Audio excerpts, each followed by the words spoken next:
Digital জনগণনা ২০২৭কে সামনে রেখে ধর্মনগরে প্রশাসনিক প্রস্তুতি শুরু হয়ে গিয়েছে।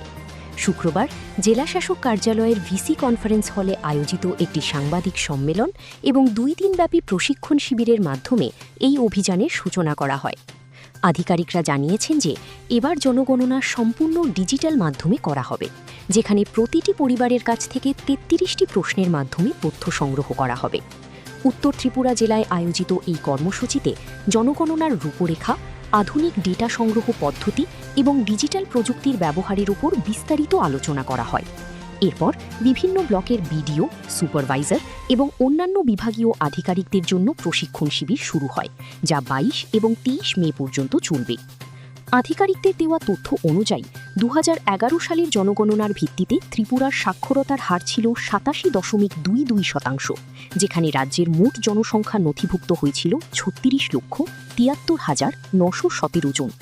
প্রশাসনের বক্তব্য, ডিজিটাল জনগণনা ২০২৭ ভবিষ্যতে উন্নয়নমূলক পরিকল্পনার রূপরেখা তৈরি করতে, সরকারি পরিষেবাগুলির কার্যকর রূপায়ণ এবং জনকল্যাণমুখী প্রকল্পগুলি নির্ধারণে অত্যন্ত গুরুত্বপূর্ণ ভূমিকা পালন করবে।